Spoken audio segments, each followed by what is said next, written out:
The human was blindfolded when he told us where the drone would be, not where it was, where it would be.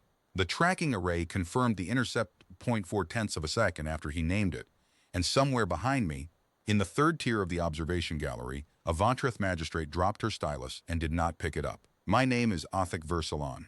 For 31 years, I served as senior examiner of the Registry of Dangerous Species, the classification arm of the Tessel Concord, and in that time I personally calibrated the threat ratings of 206 sapient lineages. I rated hive minds that ate their own diplomats.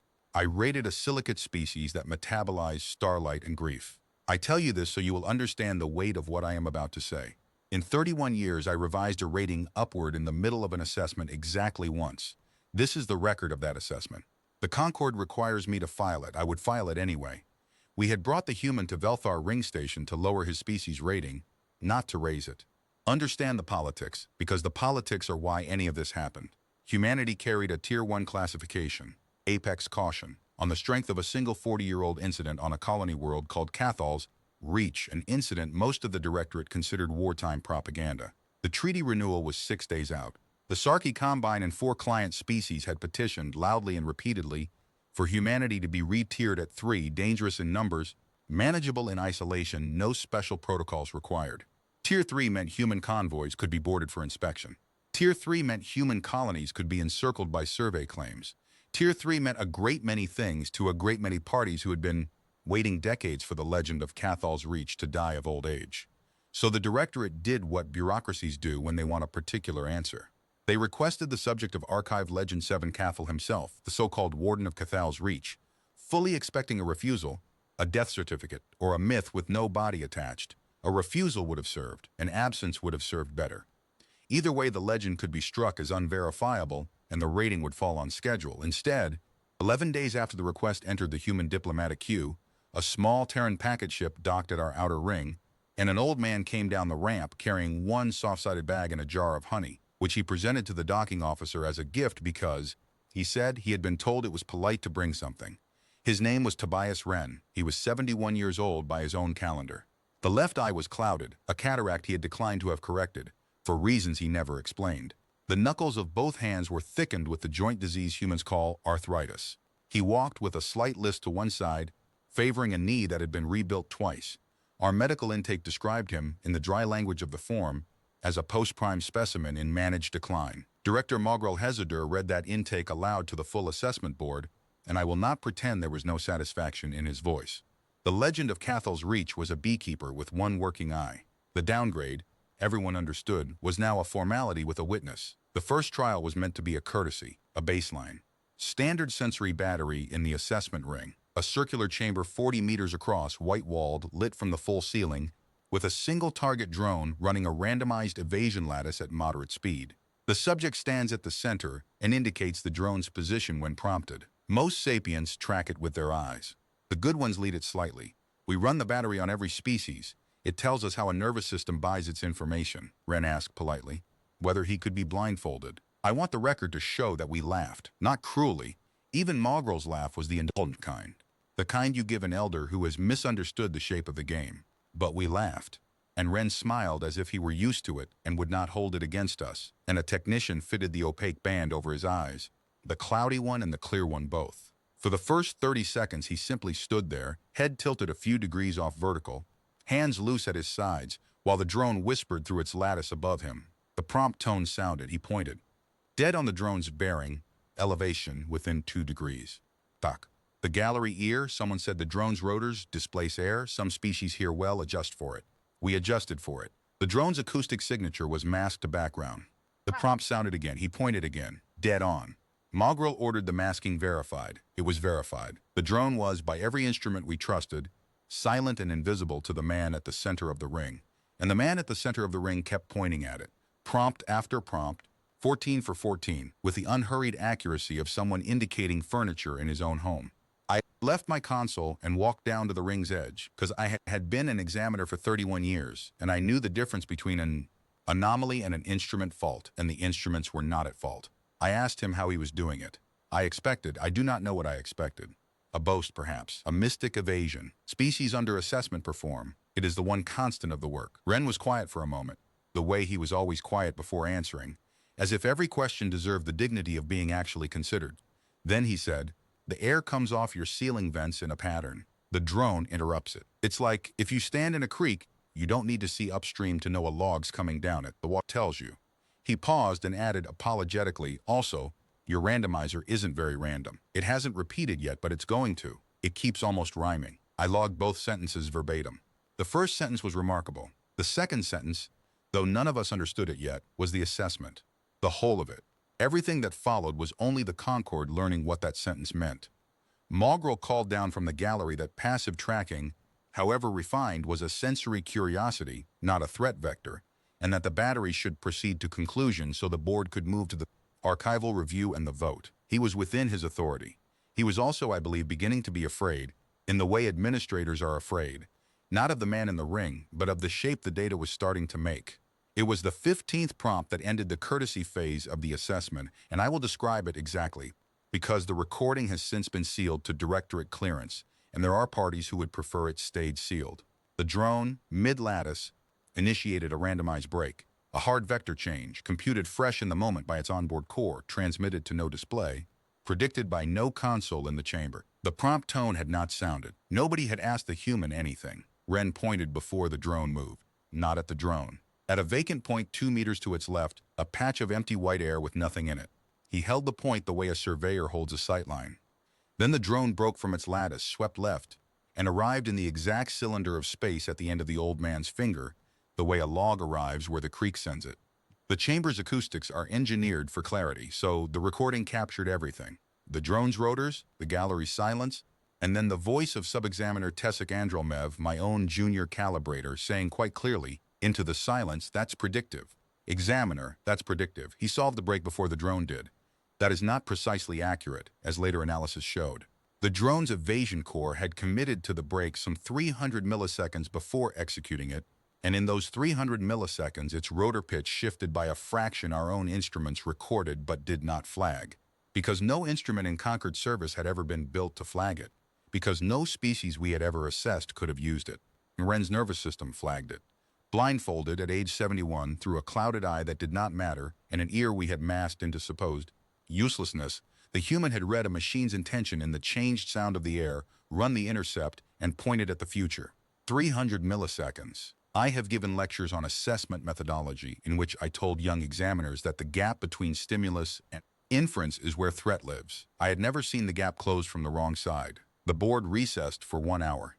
The recess is in the minutes as a protocol review. In truth, the board recessed because Director Mogrel Hesgadur wanted the test rebuilt from its foundations: new drone, new evasion core, new technicians, a sealed randomizer drawn from quantum noise, every acoustic channel in the ring deadened to the threshold of physics. If the first battery had been contaminated, the contamination would be found.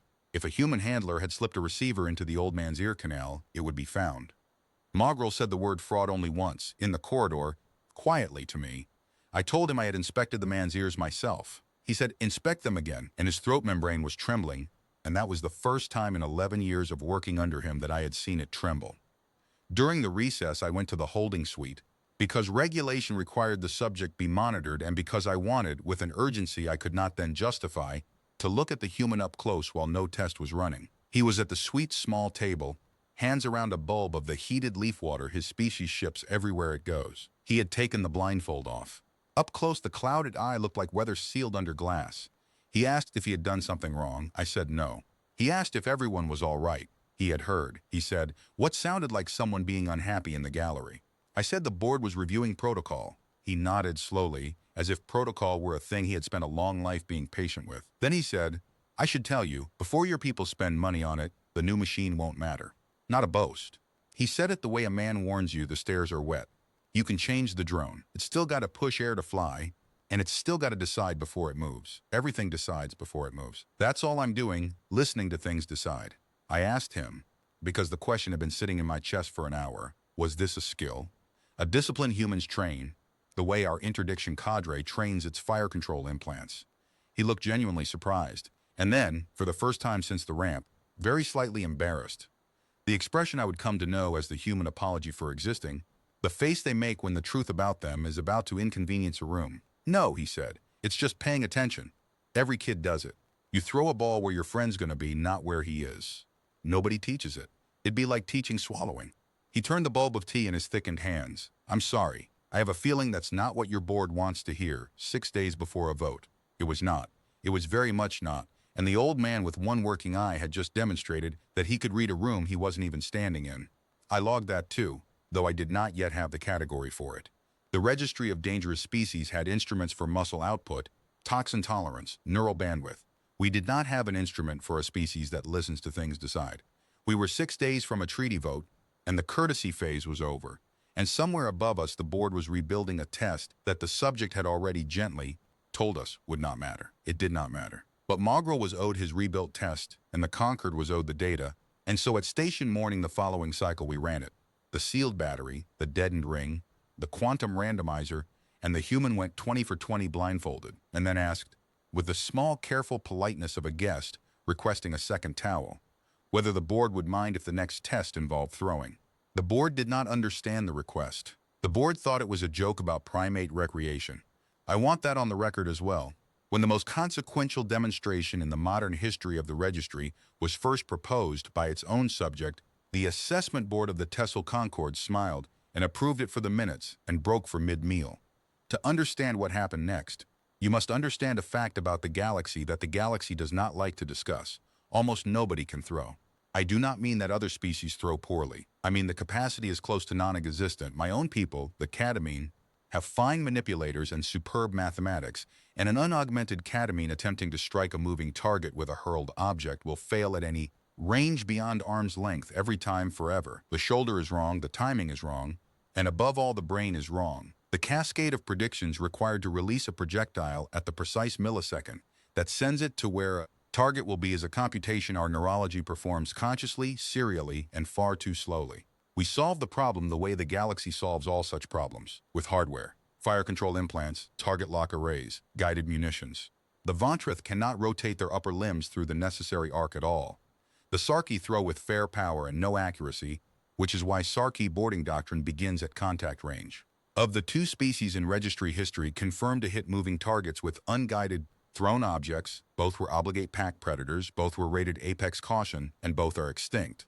This context was not in the board's minds when the request was approved. It was in mine because cross-species ballistics had been a module of my training a long time ago, and through mid-meal I sat with my food untouched, pulling the old comparative files and feeling something I can only describe as a cold draft from an unexpected direction.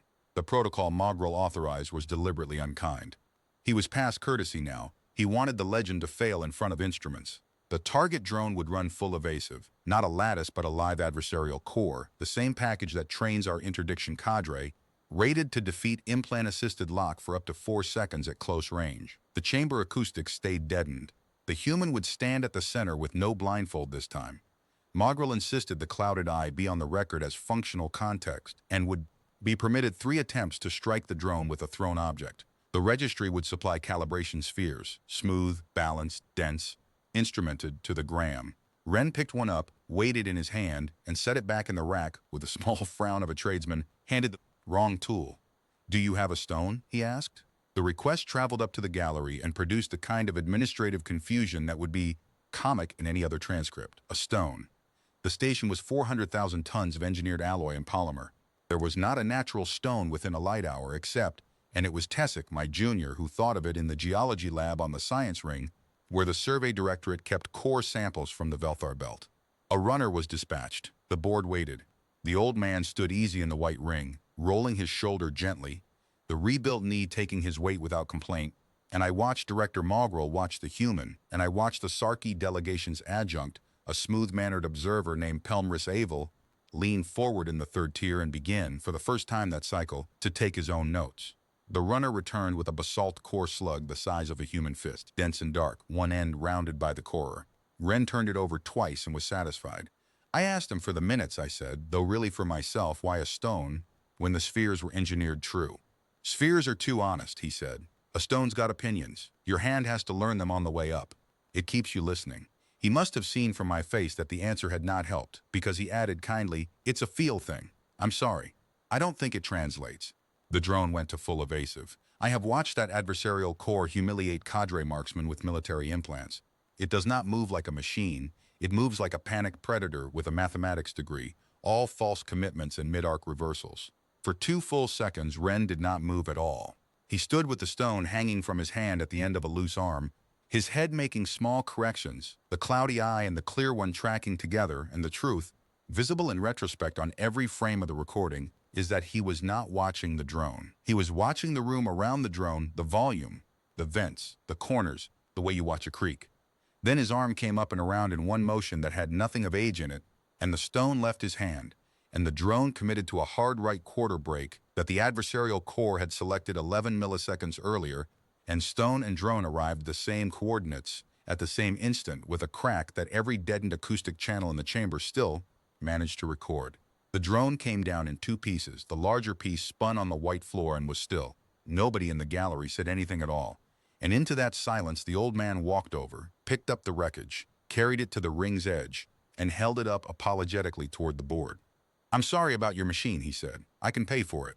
I was aiming for the rotor housing. I figured that was the part you could rebuild cheapest." He paused, with the wreck in his hands, and then said the sentence that is now taught, I am told, in 3 academies. "I can do it softer, if you want it back in one piece." I just didn't know how strong it was, so I erred on the side of hitting it. A target rated to defeat implant lock for 4 seconds. With a rock. The analysis consumed the rest of the cycle, and I will compress it because the numbers matter more than my astonishment. Release to impact time, 0.41 seconds. The drone's evasive commitment occurred after the stone left his hand, meaning the human had not predicted the drone's position. He had predicted the drone's decision, thrown into a future maneuver, and been correct. The solution required simultaneous integration of target vector, target intention, projectile mass, and asymmetry. A stone's opinions, he had said, atmospheric drag, his own joint mechanics, and release timing precise to under 4 milliseconds. Our station mainframe, given the same inputs in the same compute window, returned the trajectory with a confidence of 61%. The man's brain had done it in the dark of his own skull, unconscious, free of charge, and his pulse, monitored throughout, had risen from 62 beats to 71 and settled again within a minute. The instrumented spheres he had rejected showed our techs why he rejected them. He had palmed one, registered a 2-gram lateral imbalance our own manifest had missed, and decided he preferred the stone he could read. Tessic ran the neurology, while the board sat in a silence that had stopped being procedural. Motion prediction load in a human brain, she reported, does not route through deliberative cortex at all. It runs in the cerebellum and the visual periphery, the ancient machinery. The parts that work without being asked, the parts that are working while the human is doing something else. The species had not built a fire control computer. The species was a fire control computer that had learned to grow flowers and write poetry to keep itself company between solutions. I appended the first annotation to humanity's registry file at station evening with Mogrel's reluctant countersignature. Annotation 1. Predictive interception confirmed in post-prime specimen. Capability is neurological baseline, not trained, presumed present in entire population. I remember my stylus hovering over that last clause. Presumed present in entire population, 11 billion of them. It was adjunct Pelm Rissavel who objected smoothly from the 3rd tier before the session closed. The Sarki Combine, he said, congratulated the registry on a fascinating curiosity, but reminded the board that threat tiers are comparative instruments. A single elderly specimen, a single dramatic parlor demonstration. The vote concerned a species standing relative to the Concorde's own defense capabilities, and surely the relevant comparison was not between an old human and a training drone, but between humans and the finest the Concorde could field. The Combine, he said, would accept no rating built on theater. Let the human be measured against the interdiction cadre itself, under identical conditions, and let the numbers be entered side by side, and then let the board vote on facts. It was a clever motion. The cadre were the Concorde's elite, young, augmented, in their physical prime, with reaction implants worth more than a colony's annual tithe. Set the legend next to them and watch him become an old man again. The curiosity would shrink to a footnote, and the downgrade would proceed. 4 days before the vote, Mogrel approved the motion at once. I would like to claim I objected. I did not. I was an examiner before I was anything else. And the truth is that some cold ember of professional hunger in me wanted the comparison run, wanted the numbers side by side, because I already suspected what they would show, and a suspicion is a debt that only data can pay. Wren, asked whether he consent to a comparative trial against military specialists, considered the question with his usual unhurried gravity, and asked only one thing in return: whether the trial could be scheduled for the morning, because the station's evening cycle dried out his sinuses and his shoulder was always more honest before midday. The board, solemnly, into the minutes of the most consequential assessment in registry history, recorded that the demonstration would convene at morning bell to accommodate the subject's shoulder. He thanked us, collected his honey jar from the holding suite. He had been carrying it from session to session, hoping, he explained, to find the right person to give it to, and went to bed. I did not go to bed. I sat in the analysis bay with Tessic and the wreckage of a drone killed by a rock, and we read the old comparative ballistics files together, the extinct pack predators, the apex ratings, and at some point in the station's deep night, Tessic said the thing I had been circling for a full cycle and refusing to land on. Examiner, she said, the legend we came here to debunk, Cathal's Reach, 40 years ago, he was 31. She set down the cracked rotor housing. We keep testing what's left of him and calling it astonishing. Nobody in that gallery has done the arithmetic on what he was. I had done the arithmetic. I had simply declined to show my work. Somewhere down the ring's curve, in a modest guest suite, the remainder of a legend was asleep. And the part that should have terrified the Concorde, the part I put in no annotation that night because I could not yet phrase it for the record, was not what the man could still do. It was how gently he kept apologizing for it. Interdiction Cadre 9 arrived at morning bell looking the way elite units look everywhere in the galaxy. Young, symmetrical, faintly contemptuous of whatever they had been told they were here to do. 6 specialists under Captain Telv Hezaroon, each carrying a coil rifle slaved to ocular fire control implants. Each implant representing 9 years of conditioning and a procurement line I had personally seen defended in budget hearings as the Concorde's qualitative edge. They drew up in the assessment ring in parade order, and Captain Hezaroon looked across at the old human standing by the equipment rack in his soft civilian clothes, and the captain's jaw plates made the small lateral shift that in my species is how one suppresses a smile. The protocol was symmetrical by design, so the Combine could not later claim the conditions favored the primate. 10 target drones each, full adversarial cores, randomized release intervals, fixed engagement volume. The cadre would engage with coil rifles at standard interdiction range. The human would engage with what the minutes describe, in language I had to approve personally, as unguided hand-launched kinetic projectiles, the geology lab having been quietly stripped by then of every core sample of throwable mass. Strike anywhere on the chassis counted as a kill. Misses counted forever, in front of everyone, which is the only scoring system that has ever mattered in a room full of soldiers. The cadre shot first, and let the record show they shot well. The adversarial cores did what they were built to do: break lock, feint, reverse inside the targeting solution, and the implants did what they were built to do, and the gallery watched 6 of the Concorde's finest land their shots with the crisp mechanical rhythm of a system of functioning as procured. 7 kills of 10 per shooter on average. Captain Hezaroon personally scored 8, the station record for the configuration. There was modest, satisfied applause from the tiers. The numbers were entered. Adjunct Pelm Rissavel sat back in the 3rd tier with the contentment of an officer, watching arithmetic arrive on schedule. Then the rack of stones was wheeled to the center of the ring, and Tobias Wren rolled his shoulder twice, picked up the first core slug, and apologized in advance to the drones.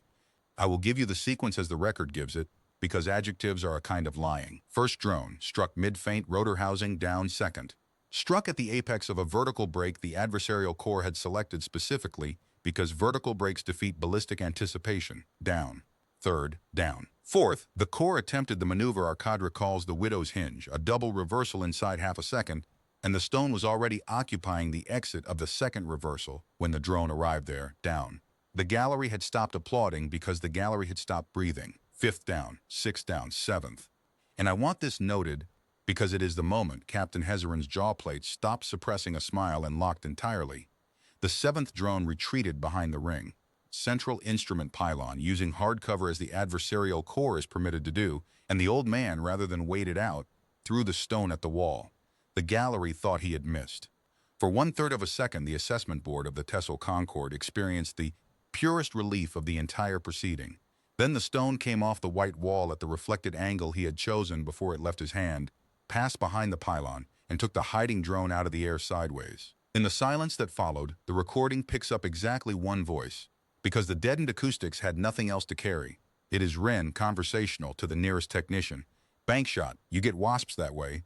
When they tuck in under the eave of a hive box, you can't come at a wasp straight on. They watch the straight line. They never watch the wall.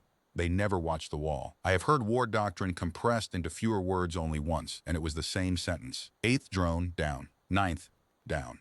The 10th and final drone he missed, cleanly badly, the stone sailing a full meter wide, and I confess that a sound went through the gallery. That was almost gratitude, a collective exhale at the restoration of natural law. The old man flexed his right hand slowly, working the thickened knuckles, and asked the board's indulgence. The joint disease, he explained, made the third finger lock without warning in dry air, and it had locked on release. He requested permission to retake the attempt left-handed. I want to record what the room did with that sentence, because the room understood the sentence before the board did. The cadre understood it first. Soldiers always do. Captain Hezeran's posture changed in a way I have only otherwise seen in officers receiving casualty reports. He had just been informed, in the politest available grammar, that 9 kills of 10 had been the arthritic hand. Permission was granted.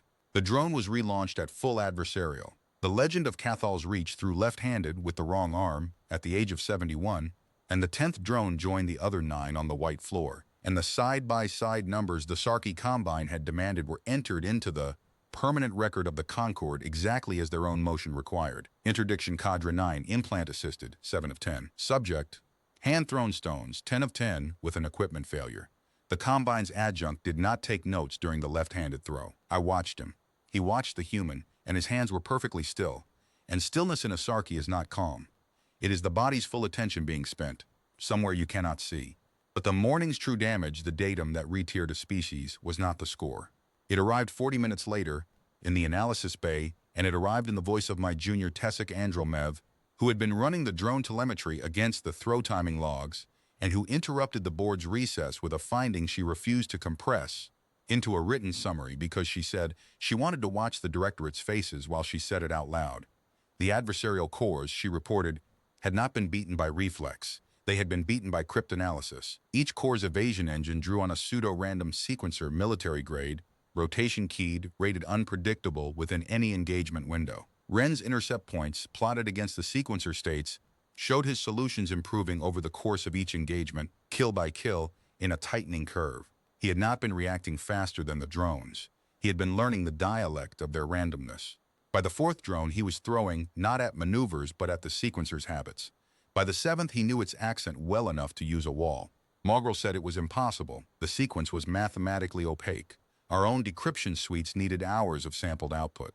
Tesik put the curve on the main display and let it argue for her. Then she added the detail I had been waiting 2 days for someone other than me to notice.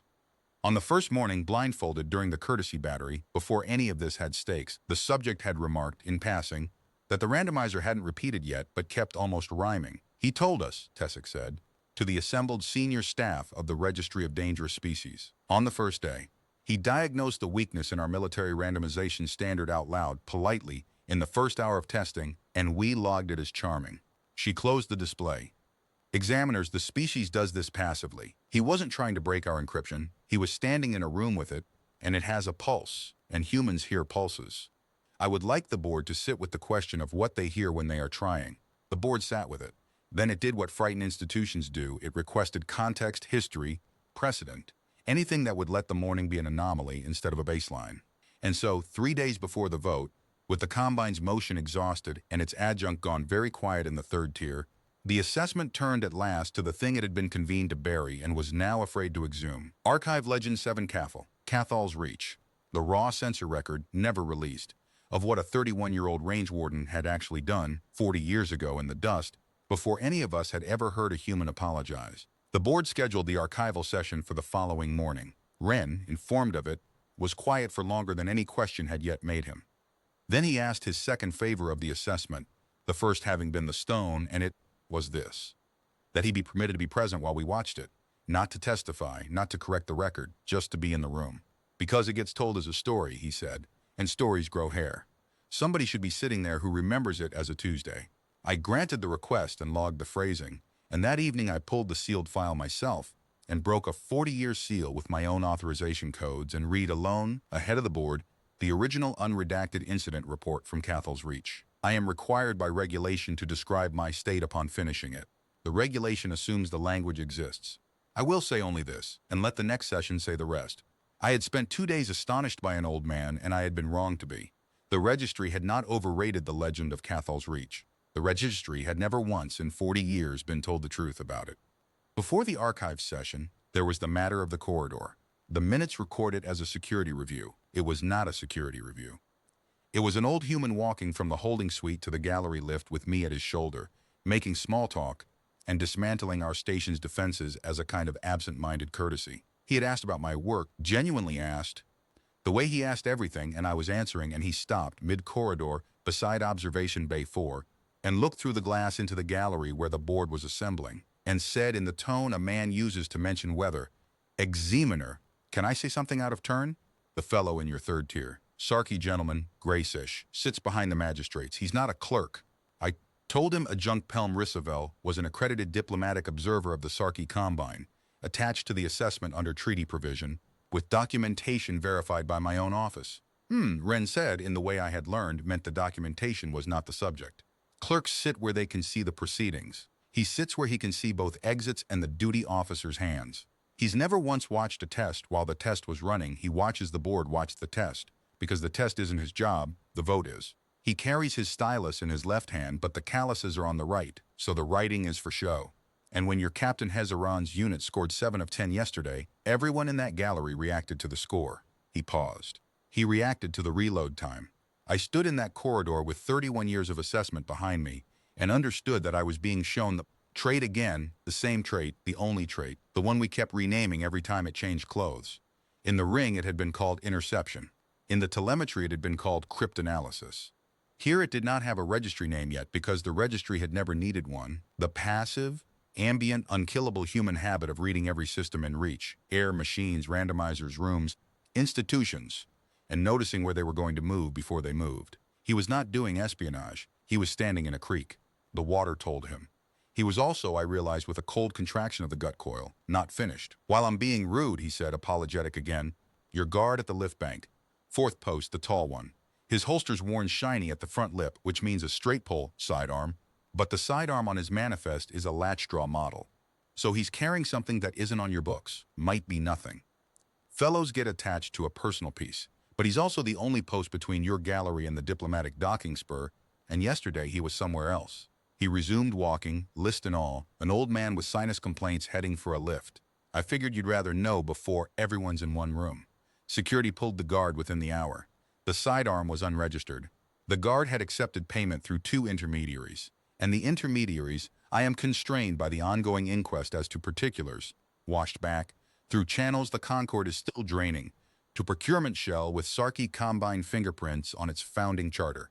The guard's instructions had been modest, as these things go, not violence, merely the placement of a passive recorder in the gallery's environmental duct, so that certain parties could review the board's private deliberations before the treaty vote. Modest, deniable, and caught not by my office, not by station counterintelligence, not by the sweep drones that had cleared that corridor twice daily for years, but by a retired beekeeper who had been on the station 4 cycles and was worried about everyone's safety. I confronted Pelham Roosevelt, with Maugrel beside me, in the small diplomatic annex with the soundproofing engaged. The adjunct expressed the Combine's shock at the conduct of a rogue contractor. The adjunct expressed it fluently, with the right depth of regret, and his hands were perfectly still again, and I thought of the old man's voice in the corridor. He reacted to the reload time, and understood that I was standing in front of an intelligence officer of the Sarky Combine, and that he knew I knew, and that none of it would be provable before the vote. But Maugrel, and I record this to his credit, because I have recorded much that is not, Maugrel asked the question that mattered. He asked it slowly, as a director with the full procedural weight of the classification directorate behind each word. "Why," he asked, "would the Combine spend such effort on the deliberations of a routine downgrade it had every expectation of winning? One does not bribe a guard to eavesdrop on a formality. One eavesdrops on a formality only if one has commitments waiting on its outcome, commitments expensive enough and time-sensitive enough that an early word changes what they cost." The adjunct declined with perfect courtesy to speculate on hypotheticals. But that evening, Tessick brought me the traffic analysis my clearance allowed, and my sleep did not survive. Sarky hull movements over the preceding 60 cycles, plotted against the treaty calendar. 3 escort flotillas repositioned to within jump shadow of the human frontier marches. Salvage and prize court tenders. The ships you stage when you expect boardings to be ruled lawful, moving up behind them like patient scavenger. Birds. Insurance syndicates in 2 Combine client systems quietly re-rating human convoy routes. None of it illegal. All of it meaningless unless humanity's tier dropped to 3 and 5 days and the boarding protocols dropped with it. The downgrade was not an administrative tidying. It was a license, pre-sold. Somewhere in the Combine's actuarial offices, the cost of moving against human shipping had been modeled, and the model said the legend was 40 years old and the species was a myth wearing a treaty, and the moment the Concorde's own registry certified the myth as manageable, the patient ships in the jump shadow would have law on their side and arithmetic in their holds. The model had one input error. The input error was, at that moment, 2 decks below us, asking the galley staff whether they could do anything about the dryness of the air, and offering them honey. I did not sleep, as I have said. I sat with the Cathal's reach file and the traffic plots side by side, and I did the thing examiners are trained never to do. I let the 2 documents talk to each other.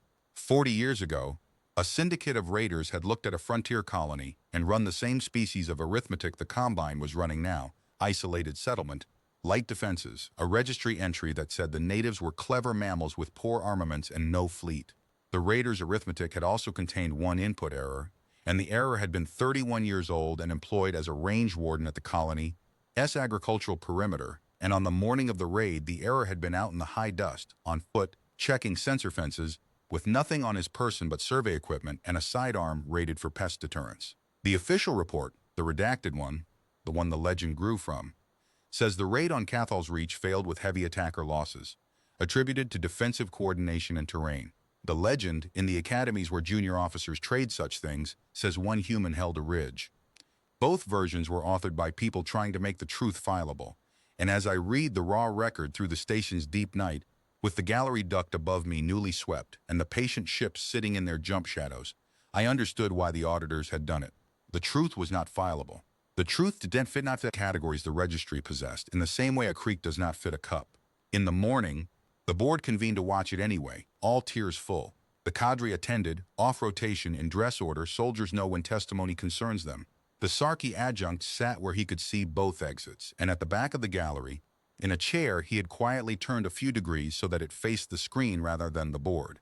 A man who watches the proceedings, not the audience. The opposite of a spy. I noted it, and then noted that I had begun cataloging the postures of everyone in every room, and that I had caught this habit like a contagion. From 4 days' proximity to a human, sat Tobias Wren, hands folded, jar of honey finally given away to a galley cook from Velthar's lower ring, waiting with the rest of us to be shown his own Tuesday. Mogrel rose to open the session. I watched the director look down the tiers at the old man at the back, and I watched something pass across his face that had not been there 6 days earlier when he had read a medical intake aloud and called a legend a beekeeper with one working eye. It was not fear yet. It was the readiness to be afraid, which in an administrator is the beginning of wisdom. Proceed, Mogrel said, from the raw record, unredacted, real time where the record allows. He sat. The lights came down to archival standard, bright enough for note-taking, because this niche of history is a briefing and the Concorde lights its briefings well. The first frame of Cathal's Reach came up on the main display. High dust, pale sun, a sensor fence running to the horizon, and a single figure on foot beside it, small in the frame, pausing. You can see it pause. 40 years away, as it reads something in the air that the cameras cannot. The raw record of Cathal's Reach runs 4 hours and 11 minutes. The board watched all of it. I will give you what the board was given, in the order the board was given it, because the order is part of the truth. The colony's perimeter logs first. At dawn +2, the agricultural sensor net registered a fault cascade along its northwest arc, not failures, but a pattern of micro-dropouts, the signature of military intrusion suites eating a civilian network quietly from the outside. The colony's watch officer logged it as weather. The watch officer can be forgiven. The intrusion suite was Hetfer Syndicate military surplus, built to read as weather. It had eaten civilian networks on 11 worlds, and no watch officer had ever logged it as anything else. The range warden's channel next. At dawn +2 and 9 minutes, the voice of a 31-year-old Tobias Wren comes onto the colony band, unhurried, reporting that he is at fence post 41 and that something is wrong with the morning. Asked by the watch officer to specify the fault, the recording preserves 11 seconds of wind, and then the young man's voice saying, "The dust is walking wrong. Wind's out of the west, but there's lift coming off the ridgeline in 3 places, regular spacing, about 400 meters apart. Ground that pushes air up in a rhythm has something underneath it breathing. I think there are machines lying under the ridge, and I think they're spaced like a picket, and I'd like permission to move the east pasture crews into the cut before anything stands up." The watch officer, 40 years away, asks him if he is sure. The wind takes another few seconds, then, no. You can't be sure of a thing that's hiding. You can only be sure of the hiding. Permission was granted. The colony administrator would later testify she granted it because the warden had never once asked for anything dramatic. In 6 years of fence reports, the East Pasture crew's 140 civilians moved into the rock cut at dawn plus 40. At dawn plus 52, the ridge stood up. 12 HFY walkers, 8-meter armored raid platforms, each carrying a crew pod and a cargo claw rated to lift a harvester hole, came up out of trenched concealment where the lift had been coming off. The ridge in 3 places, regular spacing, and started down the slope toward an agricultural settlement whose entire registered armament consisted of pest-deterrent sidearms and 2 unarmed survey aircraft. The raiders' arithmetic, recovered later from their own logs and entered in evidence, projected the seizure of the season's protein harvest and between 60 and 90 abductees for the labor markets against expected resistance of 0. The phrase in their operational order translated was soft ground. What the next 3 hours of raw records show is the soft ground responding, and gallery decorum did not survive it. Wren did not engage the walkers. That must be understood first, because the legend, in growing hair, grew weapons that were never there. He had a fence line maintenance kit, a pest sidearm useless against armor, a satchel of seismic survey charges used for sounding aquifers, and a colony's worth of agricultural infrastructure that he had personally maintained for 6 years and knew the way a man knows his own hands. He could not fight 12 walkers, so he did not fight them. He read them, and then he farmed them. The first walker went down at dawn plus 66, 11 minutes into its descent, when it crossed the irrigation main's pressure manifold at the exact stride that put its leading foot on the access plate, a plate the warden had opened on his way past 4 minutes earlier after watching the walker's gait long enough, the record shows, to count its stride length and lay its future footprints across the terrain like a man dealing cards. The leg went into the manifold cavity to the hip joint. The walker's automated recovery torqued it sideways, and 800 tons of raid platform put its own mass into the ground at a mechanical disadvantage the manufacturer's specifications described, in evidence as unrecoverable without crane support. Crew pod intact. Crew alive. That too must be entered, alive. Throughout the record, with options narrowing and civilians behind him, the pattern persists. He aimed at the machine's next decision, and he kept sparing the crews, and the sparing was not mercy alone. Disabled crews call for rescue. Rescue diverts walkers. He was not killing raiders. He was spending them. The board watched the second and third walkers divert to the first, exactly as the warden's repositioning predicted. The record shows him already moving, already at the dry season firebreak gate before the diversion order appears in the raider's own command log.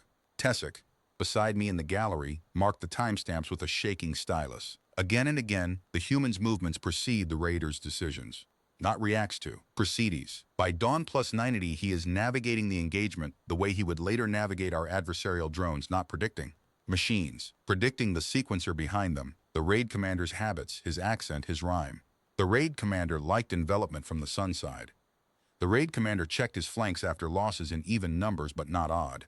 The raid commander, the HFY logs confess, concluded at dawn plus 112 that he was engaging a defense network with a hidden command post, because no other hypothesis in his doctrine could account for an enemy that was reliably already where his orders had not yet sent his machines.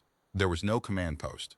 There was a man on foot in the dust with a survey satchel, walking the colony he had maintained for 6 years, opening valves, cutting power to specific fence segments so that specific gates hung open invitingly, firing aquifer-sounding charges not at walkers but into hillsides, into ground he knew was undercut by the spring melt.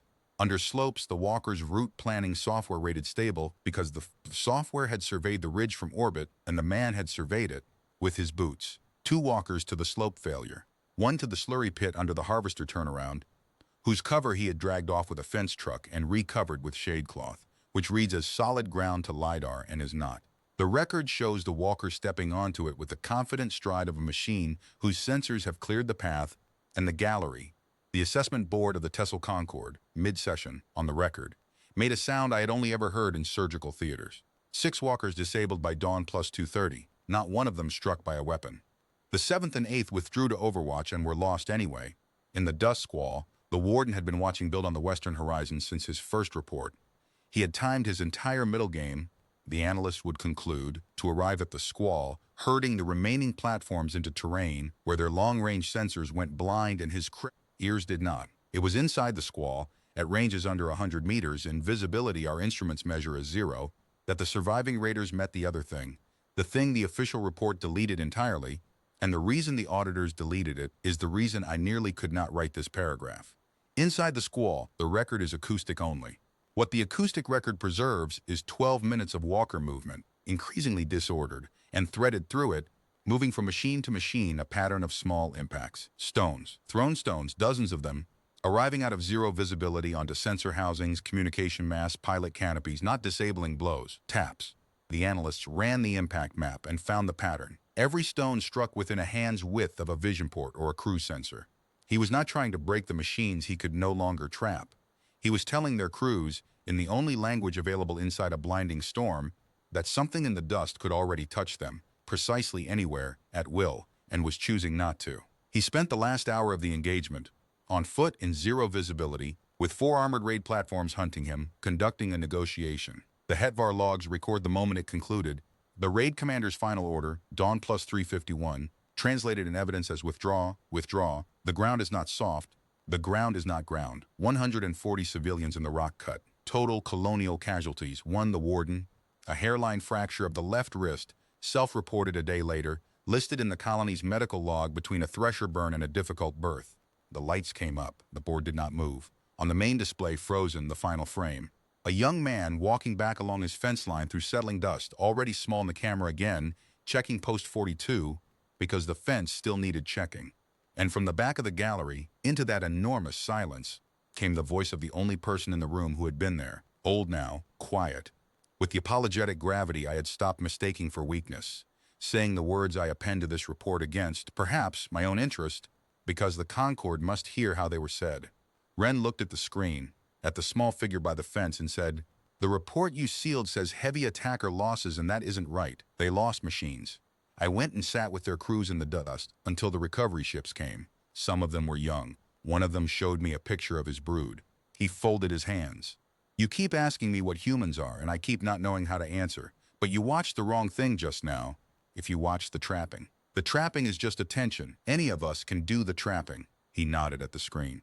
"What you should write down is that I had 140 people in a rock cut behind me, and every single one of them assumed it would be all right. That's the part your registry doesn't have a tier for. They weren't surprised.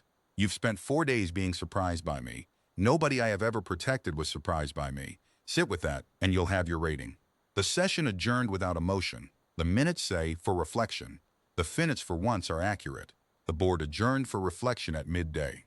It reconvened 90 minutes later because the delegations would not stay adjourned, and what happened in the afternoon session was not on any schedule and could not have been, because no examiner alive had ever seen it before. The witnesses came to us. It began with the Voneth, their senior trade magistrate, Ulset Varkoren, a being of immense procedural dignity who had sat through 6 days of assessment without one word, rose under point of personal testimony and asked that an incident be entered into the human file, an incident her own ministry had closed 4 years earlier, as unexplained and administratively embarrassing. A Vontreth grain convoy, 9 hulls, had been transiting the Pellis Narrows with a mixed crew, among them 1 human deckhand, employed under the usual exchange provisions, a young man whose file listed him as unremarkable even by the standards of files. 2 hours before the convoy was due to clear the Narrows, the human had come to the watch officer and asked, politely, she stressed they are always polite, that the convoy alter its spacing because, in his words, the traffic ahead was bunching wrong. Asked to specify the fault, the deckhand had said that the queue of ships clearing the customs beacon was holding its intervals the way vehicles hold intervals when something up. The road is making everyone quietly brake, and that nothing on the published traffic feed explained it, and that when the feed and the queue disagree, you believe the queue. The watch officer had logged the request and ignored it. The convoy master, for reasons she declined to enter into the record beyond the human, asked twice, had not. The spacing was altered.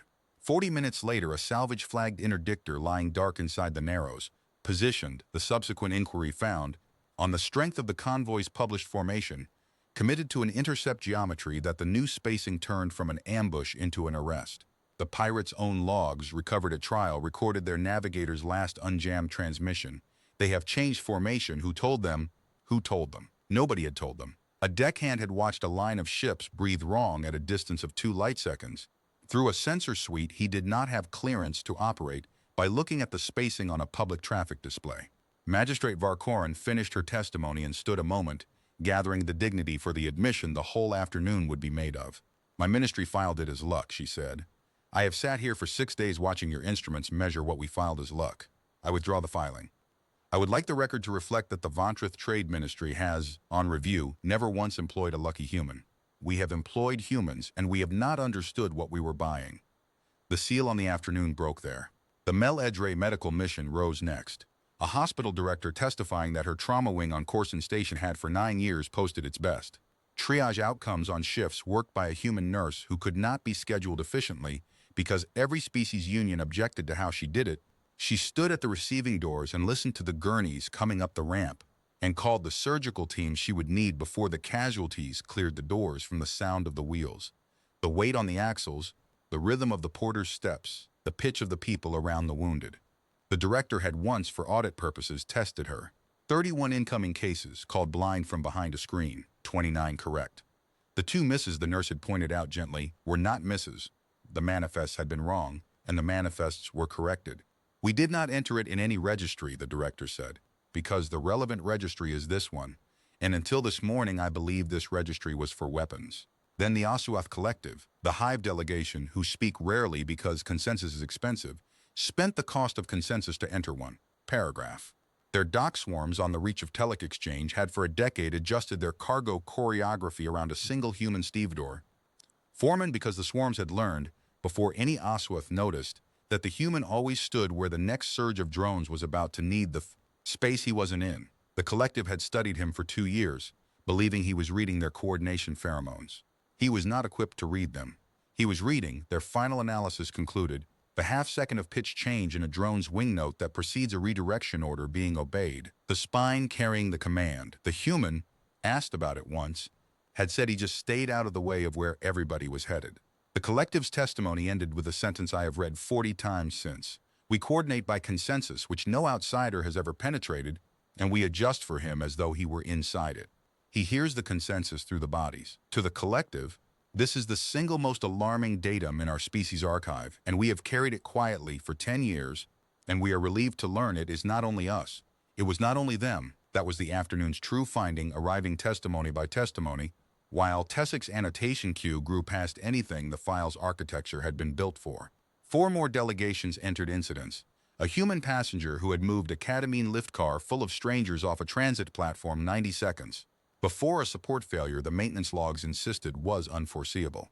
A human junior auditor who had flagged a client species reactor consortium for falsified inspection rhythms, having never seen a reactor, because the inspection timestamps were too evenly spaced and honest work has a limp.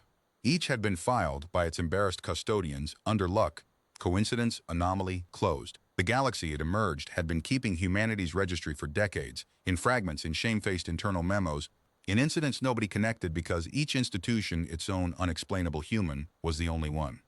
Mogrel let it run for 3 hours. Then he stood, and what he said next is, I think the moment the new tier became inevitable, 2 cycles before anyone drafted it.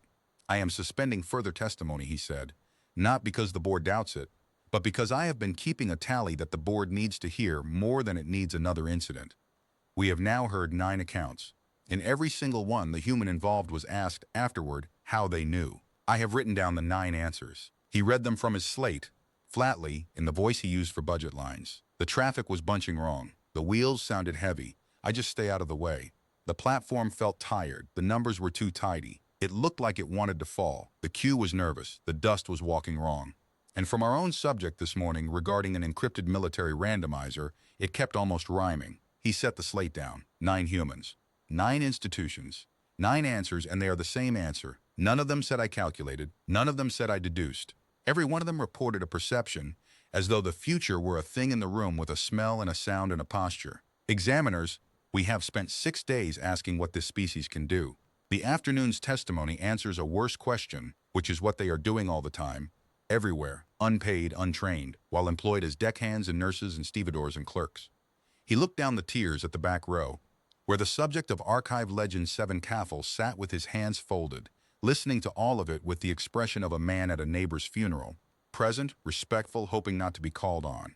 And the worst question, Mogrel said more quietly, I will put to the registry's chief calibrator tonight, because his junior has already shown me the curve, and the curve does not flatten. He meant Tessek's finding, and since the minutes of that night session remain sealed, this report must carry it. Tessick had plotted Wren's measured performance across every trial of the assessment, first session to last, against task difficulty, accuracy, solution speed, the depth of sequence prediction. All of it had improved monotonically across 6 days, even as we made the tests harder. The blindfolded courtesy battery and the left-handed throw were not the same instrument being read twice. They were the same instrument being sharpened by the reading. A 71-year-old brain, in managed decline by our own intake, had treated the most sophisticated assessment battery in Concord history as practice, and had gotten measurably better at defeating our methods while we used the methods, because the trait does not merely read systems, it learns the reader. The assessment was training him. Every test we had ever run on any human, anywhere, Tessick noted in her appendix, had been training all of them, one nervous system at a time, and the species files its training under the heading paying attention. The curve does not flatten, she told the sealed session, within the range we tested. I cannot tell the board where it flattens. I can tell the board that we are the ones who found out, at our own initiative, at treaty expense, 6 days before a vote, and that if the curve has a shape further out, the only species equipped to perceive that shape early is the one on the curve. The board sat with that too. It was becoming the posture of the proceeding. There was one trial left in the assessment, and it does not appear on the schedule because it was never authorized by the board.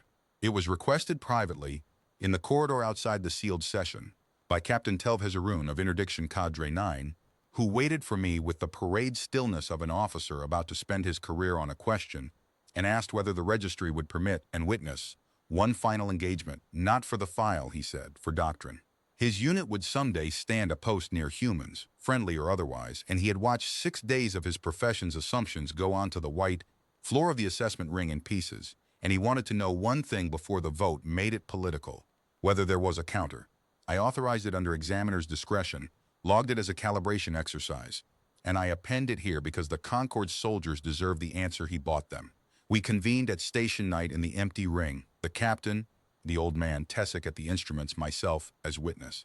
Hezaroon had brought the quantum sequencer, the true noise randomizer, one drawing its decisions from vacuum fluctuation, the device our cryptographers certify as unpredictable, not in practice but in principle.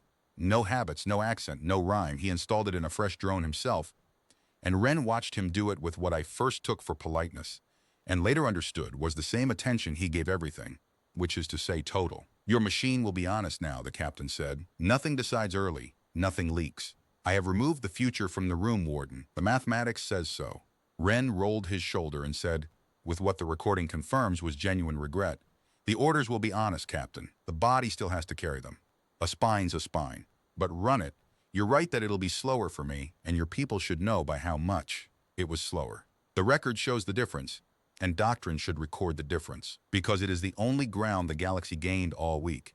Against vacuum-sourced randomness, the human's first intercept time degraded by roughly a third, and his predictive horizon, the depth at which he threw into future maneuvers, shortened from 3 decisions ahead to 1. For 11 seconds, the drone survived. Tessick told me later that those 11 seconds are the only interval in the entire assessment during which her instruments showed the human's full attention engaged. Then the stone took the drone out of a maneuver that no mind in the chamber, including the drones, had known 10 milliseconds earlier it would make. Because the actuator still tensed before the airframe moved, the rotors still bit the air a half-tone deeper before a hard break, and Wren had stopped listening to the decisions and started listening to the muscles. You can't randomize the carrying out, he said, retrieving the stone, apologetic. Only the deciding. The deciding was never the loud part.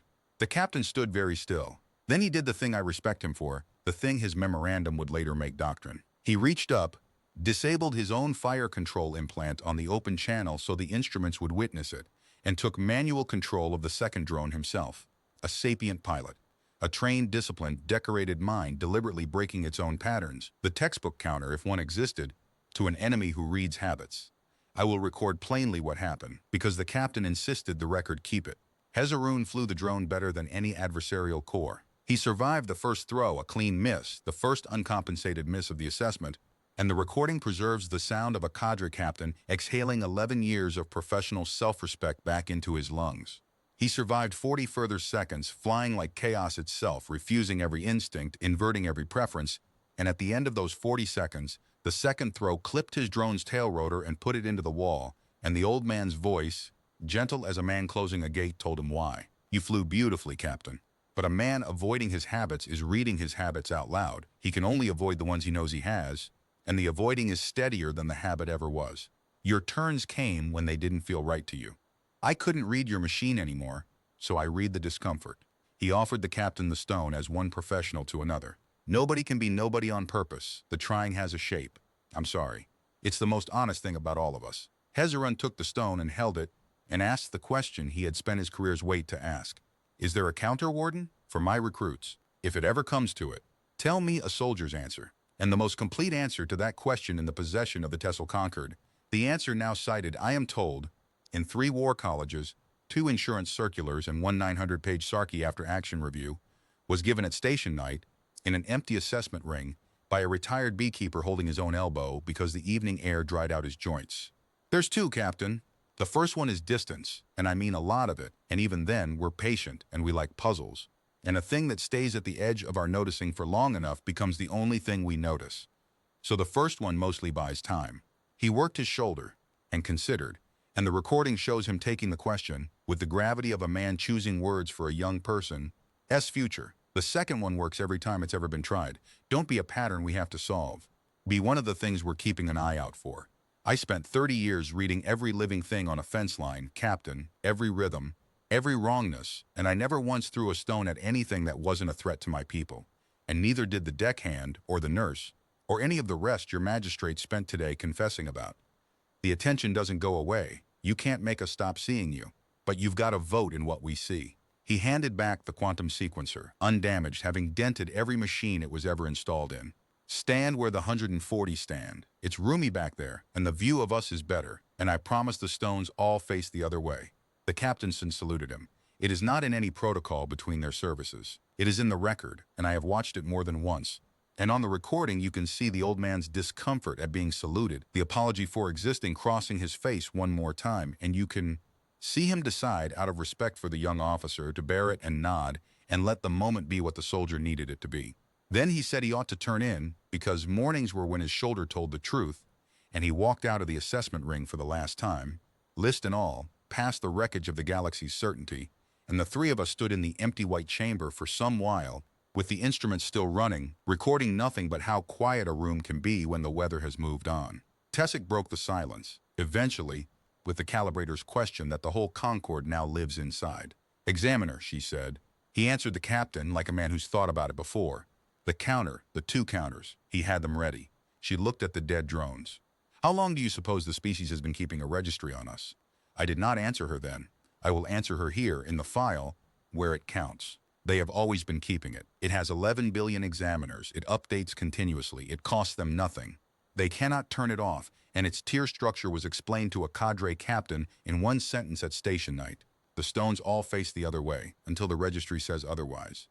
That evening, 2 cycles before the vote, the registry's senior archivist completed the audit Mogrel had ordered on the official Cathal's Reach report, and her finding closed the last exit the board had been saving for itself. The hope, never spoken, universally held, had been that the raw record was somehow the inflation, the legend's source, and the sealed redactions a kindness to the credulous. The audit found the opposite. The official report had been revised downward, twice by 2 separate review boards in the year after the incident.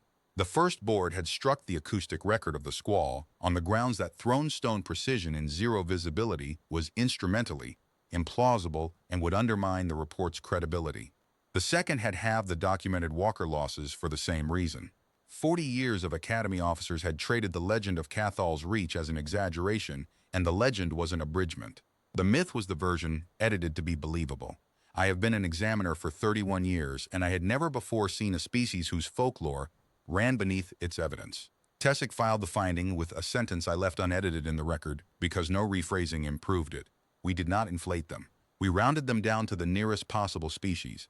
But it was Mogrel, and history should remember this of him, whatever else it remembers, who asked the final question, the one that turned an assessment into a re-tiering. He called the senior staff to the analysis bay at station night, stood before the curve of Wren's data and said, "Everything we have measured in one specimen. The Combine will say so at the vote, and they will be right.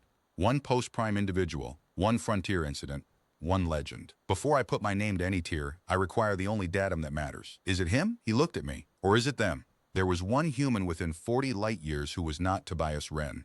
The Terran diplomatic mission to Velthar Ring kept a small permanent staff on the station's commercial ring, and its most junior member was an administrative attaché named Danny Okwe, 24 years old by her calendar, 11 months into her first posting, a processor of customs forms and visa appeals. Our file on her was the file of a clerk. No military service, no athletic registry, no training of any kind that any database could find. We requested her participation in what we described, honestly, as a comparative baseline exercise. Her mission approved it. She arrived at the assessment ring the next morning visibly nervous, asked twice whether she was in trouble, and brought the record notes, a bag of some baked human commodity for the technicians. Because apparently they all do this. I conducted the battery myself. I want no intermediary blamed for what it found.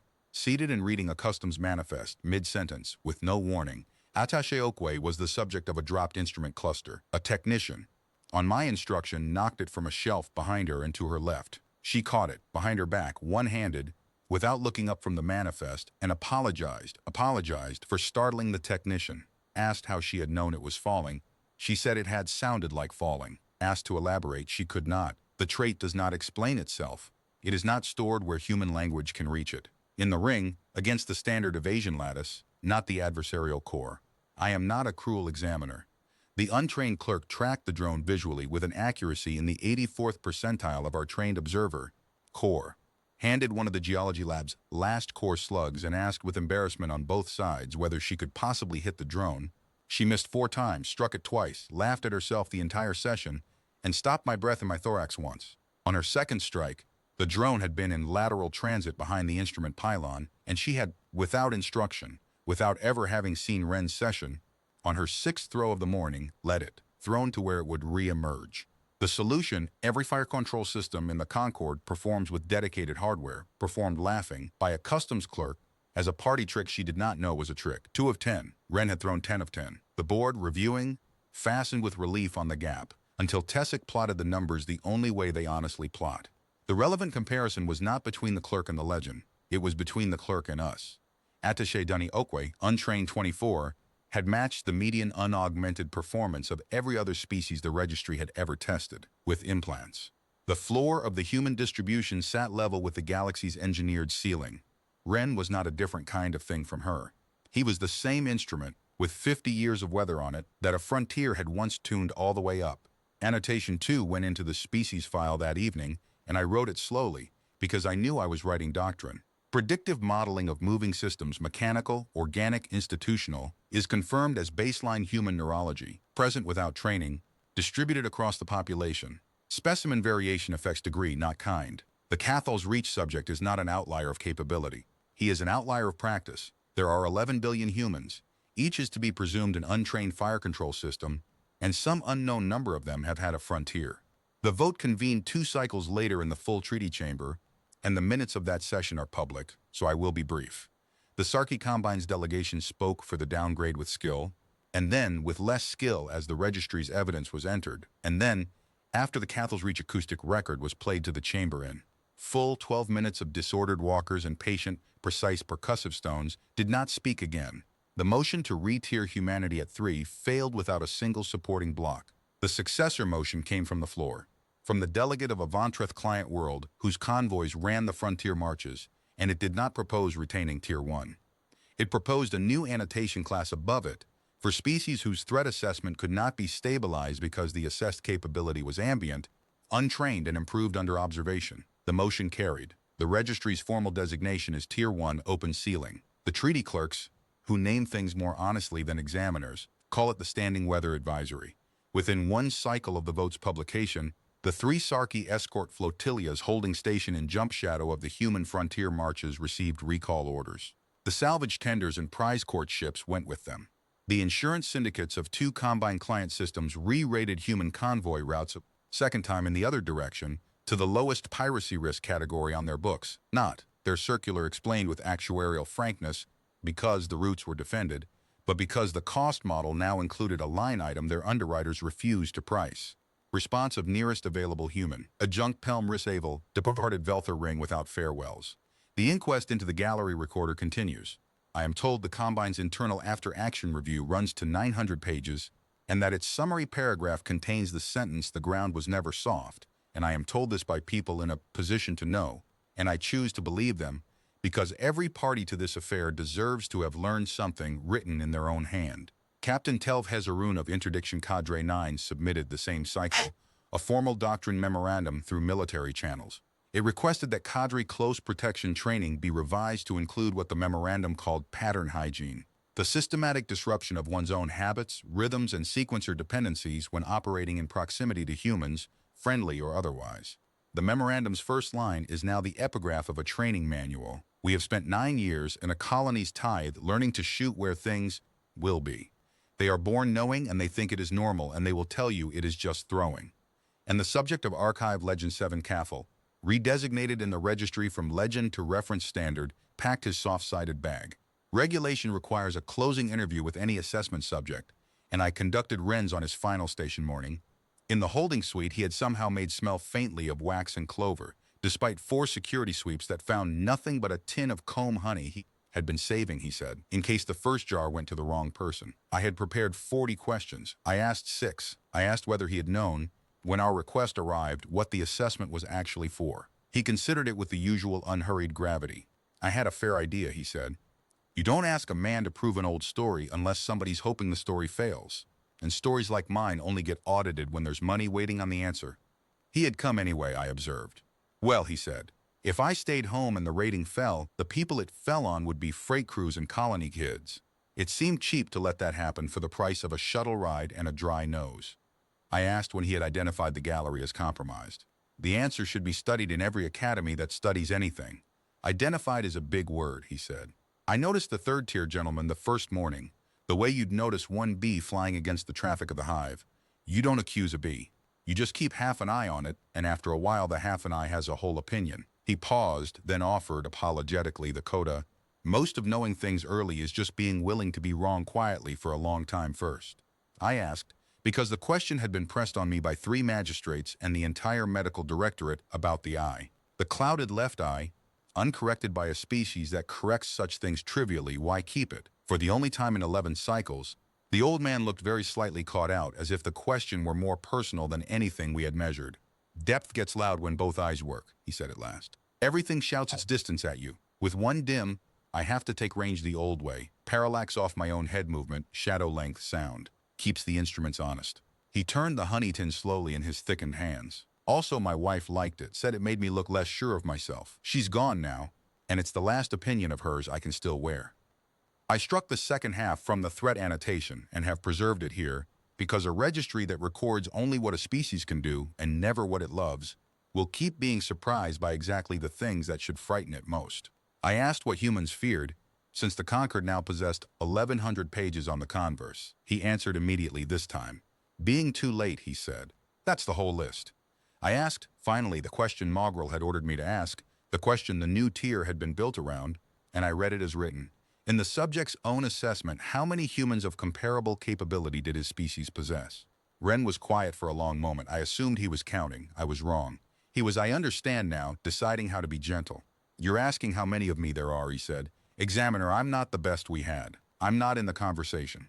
I'm a fence warden who paid attention to one piece of ground for 6 years and got lucky with the weather and is old now.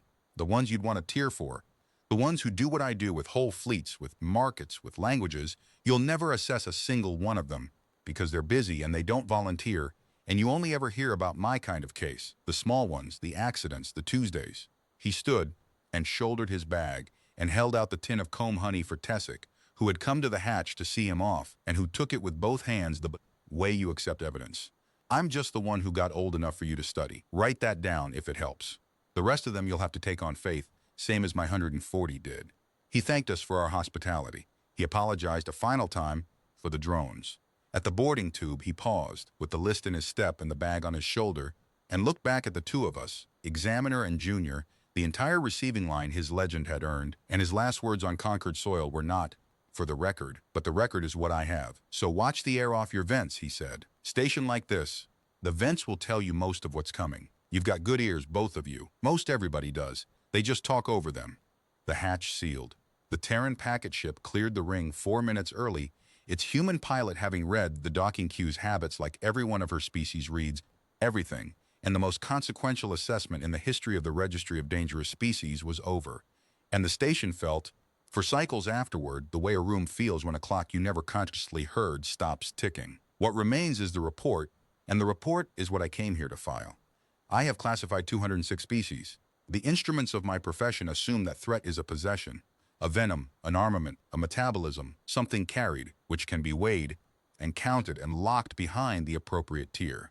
Humanity is obliged us by carrying things. Their endurance is in the file, their medicine, their fleets. None of it is the finding. The finding is that the human nervous system treats the entire perceivable universe as a single moving target and tracks it continuously, from birth below thought, free of effort. Vents and drones, randomizers and walkers, markets and guards and galleries and storms, and that they regard this as so unremarkable that their word for it is attention, and they apologize when it startles you. They are the only species in the registry that hides its apex capability inside its politeness. They are the only species whose legends had to be edited down to be believed. They are the only species I have assessed whose most dangerous specimens spent 11 cycles in our custody worrying about the dryness of the air and whether everyone was all right, and the Concord must understand that these two facts are not in tension. They are the same fact. The calm is not the absence of the weapon. The calm is the weapon at rest. The Sarki Combine modeled humanity from its treaties and its trade manifests and concluded the ground was soft.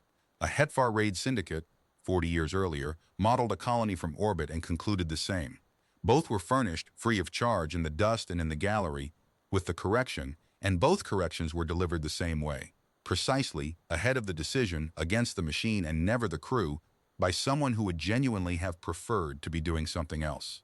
The Concord should not comfort itself that this restraint is a limit. Restraint that accurate is not a limit, it is aim. Accordingly, and under my final authority as senior examiner before retirement, I have appended the following advisory to the species file, above the tier line, where the boarding parties and the actuaries and the next ambitious combine will have to read it before they read anything else. It is not in regulation format. The format, like the auditors of Cathal's Reach, would only round it down to the nearest possible species advisory, all parties permanent. The threat rating of this species cannot be lowered because it was never derived from what they carry. It is derived from what they notice, and they notice everything, and they notice it early. Their elders are not their past. Their elders are the only members of the species who have had time to practice. Their legends are not warnings inflated by fear. They are field reports reduced by disbelief. Do not mistake their modesty for the absence of the thing. Do not mistake their kindness for the absence of the thing. The kindness is how the thing prefers to spend itself.